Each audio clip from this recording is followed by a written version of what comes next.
Americans struggle. In Joe Biden's administration? Well, they're busy going after Trump supporters. That's the topic of today's Bold and Blunt. And I'm your host, Cheryl Chumley, giving you a Christian conservative look at today's news, politics, culture, and events. And don't forget, you can get Bold and Blunt straight to your email box by going to WashingtonTimes.com, finding my hyperlinked name, Cheryl Chumley, clicking on it, scrolling to the bottom of my commentaries, and there are easy directions to sign up for my 3 times a week newsletter, delivered straight to your email box Monday, Wednesday, and Friday in time for the lunch hour. And my newsletter does include my twice weekly Bold and Blunt podcasts, which come out on Tuesdays and Thursdays. So if you haven't subscribed to my newsletter or don't have interest in having another newsletter sent to your email box, I understand. Just go to WashingtonTimes.com and find Bold and Blunt under the podcast link and listen to it there. You can also get Bold and Blunt, of course, anywhere podcasts are offered. And especially, I want to point you in the direction of Edify. Edify.app/podcast. It is the platform to go if you're looking for faith-based podcasts. And I'm happy to announce that Bold and Blunt is part of Edify's lineup. And now, on to our show, Bold and Blunt. The January 6th investigation goes on. Meanwhile, here it is December, and American citizens around the nation are struggling still to put food on the table, to fill their gas tanks, to provide for their families, and to Christmas shop. Have you tried to Christmas shop this month? Have you tried to order anything online and rely on it coming in time for Christmas? I ordered something for my daughter back in November, the 3rd week of November. They took my payment, they processed my payment, and then they shortly after sent me an email saying, sorry, but due to supply chain issues, it's going to take a while for your item to arrive. That was almost a month ago, and I ordered it knowing that there were supply chain issues and hoping that if I ordered it in the 3rd week of November, that I would get it in time for Christmas. Now I'm starting to doubt. And I know that more Americans out there are facing similar situations, and worse. I mean, let's not even get into what's taken place. What's taken place with the tornadoes and the families that are suffering right now. Family members who are killed, friends, members of the community killed, missing, injured, homes destroyed. That just adds to the suffering of this administration. But what is the Joe Biden administration focusing on right now? Taking down Trump supporters, the January 6th commission, the January 6th investigation, going after people like Steve Bannon and Peter Navarro. Peter Navarro, former assistant to President Donald Trump, author of In Trump Time, a journal of America's plague year. He also served as Director of Trade and Manufacturing Policy and the National Defense Production Act Policy Coordinator inside the Trump White House. And he is my guest today. Once again, he's a return guest, but this time he's going to talk about how the House is still going after him for information related to January 6th. Come on, Democrats. It's December. Let it go. But you know what Democrats are doing? They're trying to get payback for Hillary Clinton still.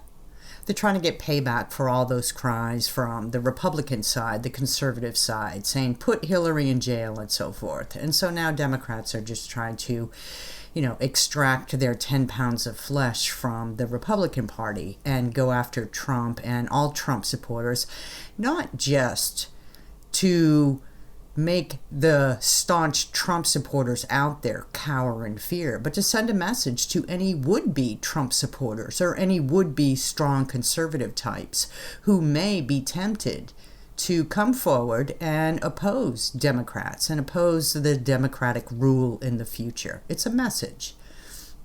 It's how the far left works, right? They want to send chilling messages to shut down and stifle any opposing views. But look, the backlash is coming on strong because the Joe Biden administration isn't doing itself any favors by turning blind eyes to the issues that matter most to American citizens. All American citizens, not just Republicans, while going after these little niche type of petty partisan investigations. Can you say January 6th? Let me give you the results of this new poll. The headline on it is 64%. 64% say the Grinch, the character from Dr. Seuss, the Grinch would approve of Biden's handling of inflation. I mean, Merry Christmas from Joe Biden, right? Okay, so let me tell you about this survey. It is a Convention of States action in partnership with the Trafalgar Group, Trafalgar Group, which is one of the more accurate pollsters out there. They picked correctly in 2016, 2018, 2020, and 2021. Take that, Washington Post pollsters. So they have this new survey that was conducted in early December through the 4th through the 7th of 1,000 likely 2022 election voters. So these are the people who matter, right? The people who will be most likely to vote in the 2022 midterm elections.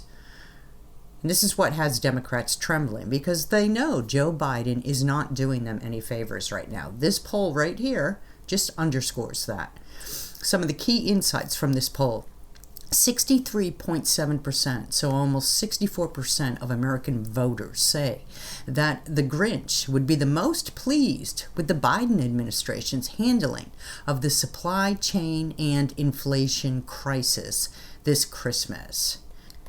Coal for you, Mr. President, coal for you in your stocking. So here are the hardcore stats. Almost 57% of American voters, remember these are the likely voters for the midterms, think Biden is not concerned about the impact that rising costs and inflation are having on Americans. I'm reading directly from the release about this poll. That's pretty significant. So you have almost 60%, right? 57% of American voters, American likely voters, think Joe Biden doesn't give a crap that they're struggling. That Joe Biden is such an elitist, living in such a Washington, D.C. bubble, or perhaps so foggy in his mind, that he does not care about you and me and the difficulties we are facing due to the economy, due to the dismal economy that he is overseeing. Here's the breakdown of how that almost 57% of American likely voters think. Almost 45% say he is not concerned at all, and another 12% say he's not very concerned. So he sleeps well knowing that you and I are struggling to provide for our families. Well, just remember, just a few short months ago, when Donald Trump was president, we didn't really have that concern, did we? All right, here is another finding of the poll. 43.2% of American voters think Biden is concerned about the impact that rising costs and inflation are having on Americans. So 43% out there think Biden is losing sleep at night because he's concerned, he's worried. He's worried about the impact the inflation is having on you. Well, I don't know about that. I don't know how much thinking Joe Biden does on the welfare of the American citizens. I think he has enough on his plate just struggling to read through the notes that Jen Psaki and the staff provide him before he takes to the podium to address issues before the national television cameras. I think he has enough on his mind trying to focus and read from the notes without saying things like end of message that aren't supposed to be read. So I'm not so certain that he is actually doing a lot of thinking out there about the welfare of the American citizens, but nonetheless, 43%, 43.2% of America's likely voters think he is. All right, here's where it gets really interesting when you start talking about independent voters, right? Because those are the ones that Democrats need in order to win in the midterms. Because really, the Democrat Party has moved so far left that independents that used to align automatically with Democrats, they just like to call themselves independents because they like to think of themselves as independent-minded, when all along, if you look at their voting record and their policy beliefs and their platforms and their agendas that they support, they are 100% Democrat, but they still, nonetheless, like to consider themselves independents. Well, 58.5% of independent voters think Biden is not concerned about the impact that all these rising costs and inflationary figures that Americans are suffering under right now.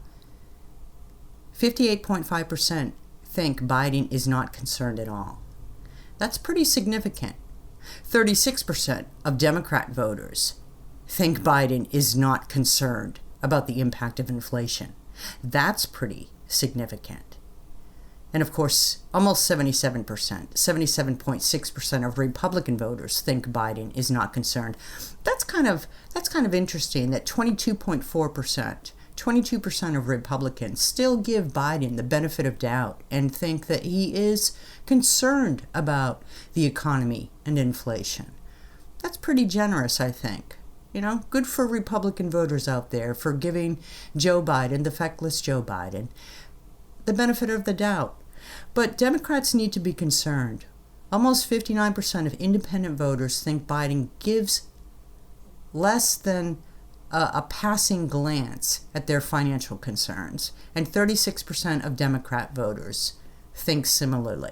That is going to translate into difficult support for Democrats facing midterm challenges.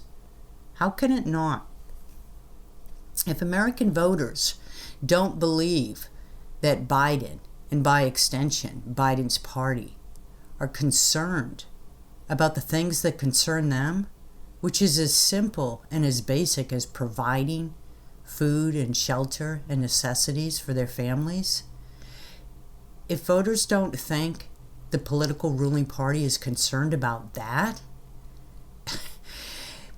then the mindset of those voters as they head to the polls in 2022 is going to be to vote for anything but who's in charge, right?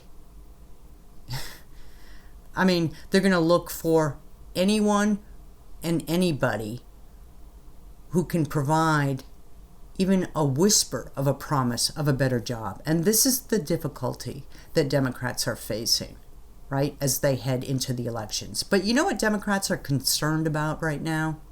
They're concerned about this. Let me read you these headlines.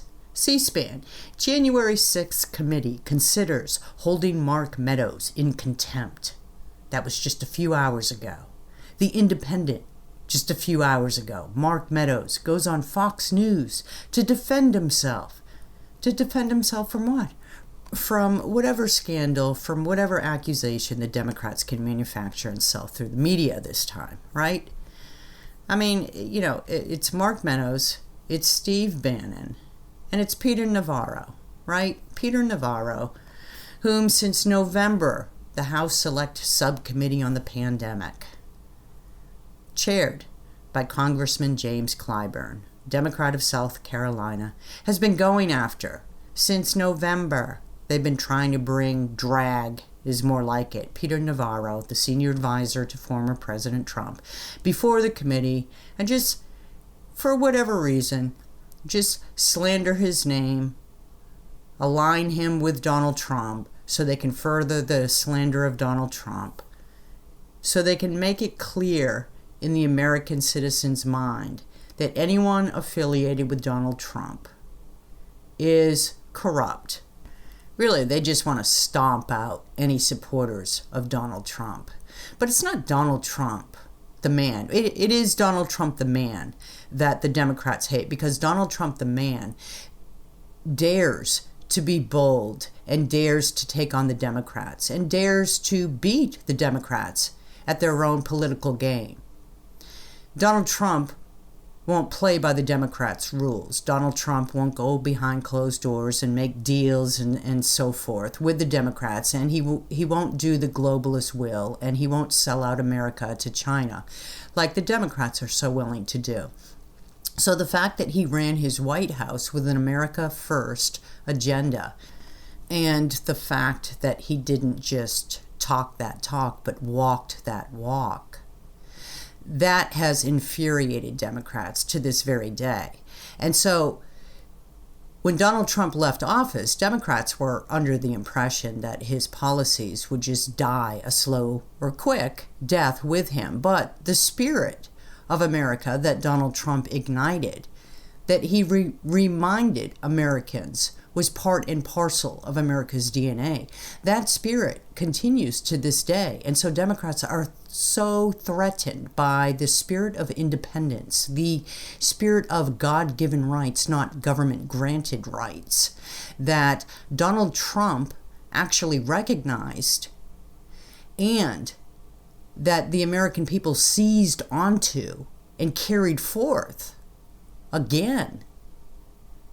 Democrats are so threatened by that not only do they have to figuratively kill Donald Trump and slam his name so that it becomes synonymous with mud, they have to kill the spirit so that no Donald Trump type America First spirited American dares to speak up, dares to enter the political world. This is what Democrats are after, right? I mean, this is why they cannot let January 6th go without proving that it was all a big conspiracy of Donald Trump and Donald Trump supporters and all these anti-American, angry, hostile, aggressive, violent Donald Trump supporters who are to blame.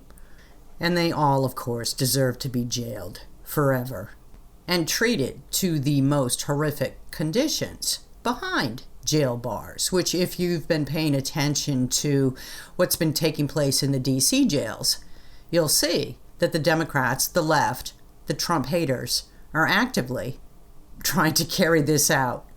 So let's take a quick look at what Chairman James Clyburn just wrote to Peter Navarro just a few days ago, because Peter Navarro, like Donald Trump, refuses to play along with the left. When Peter Navarro refused to cooperate with the mid-November subpoena issued by Clyburn and wrote back, "Sorry, not coming, not playing," Clyburn just wrote this: "Your letter presents no valid basis for refusing to comply with the subpoena. Your refusal to comply is particularly indefensible, given that you disclosed many details about your work in the White House, including details of conversations with the former president about the pandemic response in your recent book and related press tour.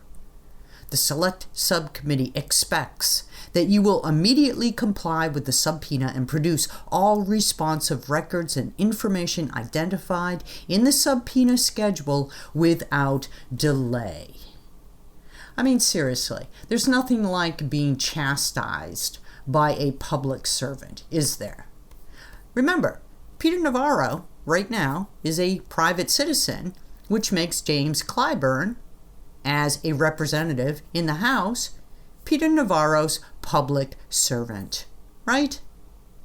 Is that how you treat your employer, Mr. Clyburn? That's what taxpayers are. Remember that. You as a taxpayer employ these people. That makes these people who serve in the political world, who take your dime, your employee. So let's see what Peter Navarro thinks about this. Peter, thank you so much for being on Bold and Blunt. I really appreciate your time. My pleasure. Always a pleasure. So I hear that rumor is that you're due to be arrested this week. What's going on? I remain arrested, but what I can tell you is that I've been subpoenaed in a show trial by James Clyburn. Yeah. And this is part of the kind of a bigger weaponization of the investigatory powers by the Democrats on the Hill. Basically, they're trying to bully, cow, financially break people like me and Steve Bannon and others in what essentially are show trial witch trials. And let's see what happens. My position in these matters is that I was assistant to President Trump, which is the highest ranking official in the White House. Right. He has invoked executive privilege in this situation, and he is my commander-in-chief, and I will obey him on that. So my hands really are tied in this matter, and I've referred James Clyburn and his committee to the attorneys for the president to resolve this issue, because at this point I'm simply collateral damage. This issue's out of my hands. Now, why do they keep going after Trump officials? Steve Bannon being pulled in, what is the deal with this Democrat slate in the House and Senate that they just can't let it go that Donald Trump is not president any longer and they have issues to deal with Joe Biden? Well, I think it's the same reason why CNN and MSNBC keep talking about Donald Trump. It's a ratings thing for the networks, and I think the Democrats still want to wave the bloody shirt of Donald Trump at their base to mobilize them, but it's not working. I mean, the problem is that as the Biden regime and its performance is so inferior to that of Donald Trump, independents now are waking up to the fact in huge numbers that Biden's not fit for the job and Trump is. There's tremendous discontent now in the Hispanic community as we're watching the chaos on the border. But let me speak just directly to this strategy that the Democrats are pursuing on the Hill. Basically, yes, they have weaponized their investigatory powers.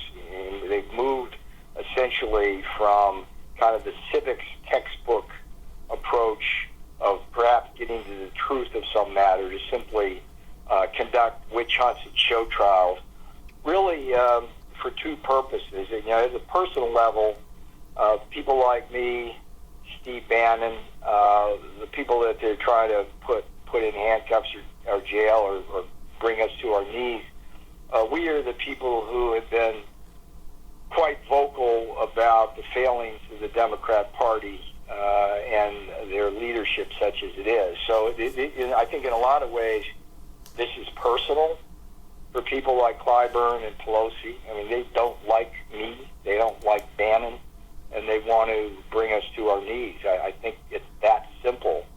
And then the second part, and this gets kind of to the whole In Trump Time book as a defense against not the subpoenas, but just the broader thrust of the Democratic Party. What they're trying to do with the Jan 6 committee and this Clyburn committee on the pandemic is to assign blame to President Trump and people like me in a way which exonerates their own failings. I mean, that's what it's all about. So they're part fishing expeditions. They're kind of looking whatever, but they're platforms to reinforce the narrative. I mean, as I talk about in the M. Trump Time book, back in February of 2020, February 9th, I began a series of a dozen memos that got our 5-vector pandemic strategy going on testing, on PPE, on therapeutics, on vaccines. And we did. I'm sitting there working in the White House in February with the president, getting us totally prepared so that every person in America who needed a ventilator had a ventilator.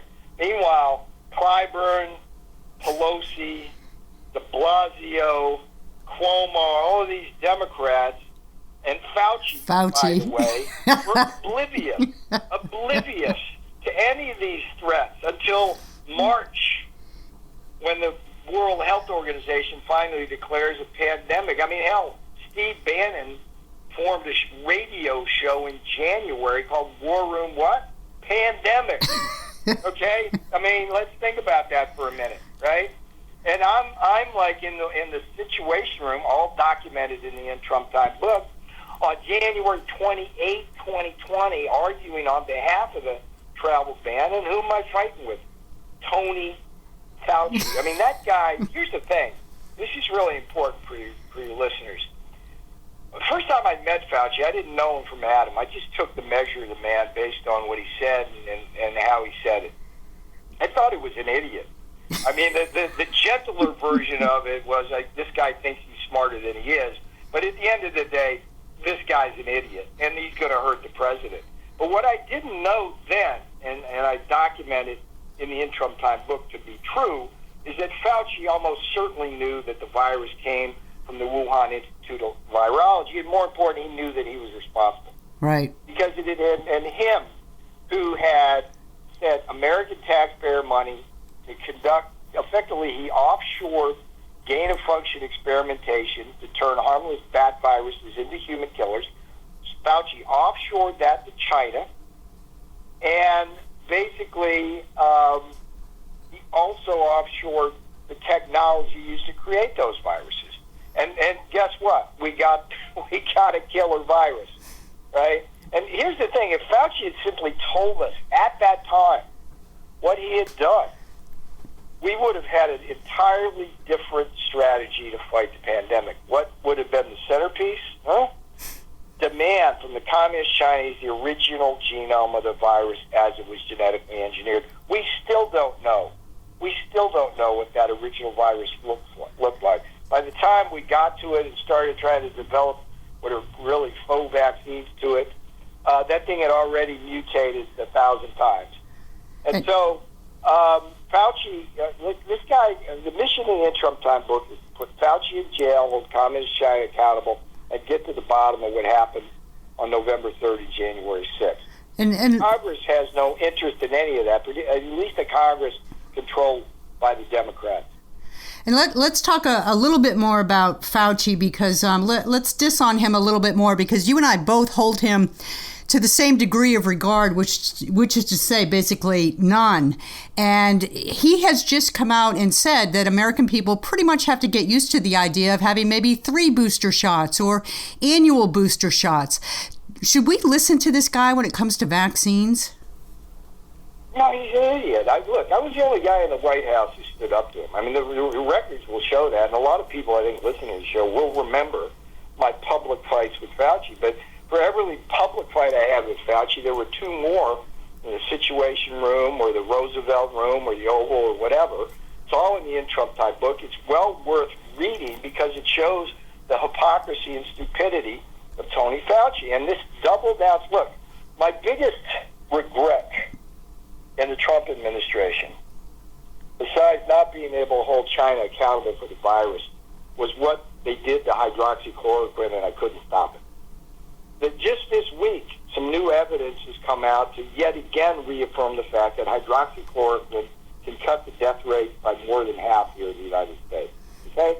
If you if you go to your personal physician and you have it prescribed and you take it within the first 7 days, the evidence is overwhelming. Less severe symptoms, less chance of going to the hospital, less chance of being on a ventilator, much less chance of dying. Full stop, period. And Fauci fought me every step of the way, as did FDA Commissioner then Stephen Hahn, and as did this woman. She's pretty evil too, Janet Woodcock, current FDA Commissioner. She's one evil woman. I'll tell you and why. And again, all in the In Trump Time book.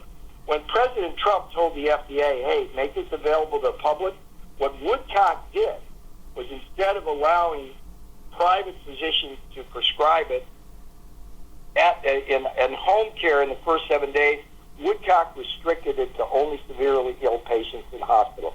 That was like murder. further, because once you get severely ill with the virus, using hydroxy is like using aspirin to treat a gunshot wound. Use it early, it works. Use it late, it doesn't. The data is clear on that. So Fauci, I mean, look, this booster. Another guy lay out in the In Trump Time book. Everybody needs to know this guy, Albert Bourla. Okay. Does anybody associate that name with the CEO of Pfizer? I show Bourla in the In Trump Time book. He actually hid data.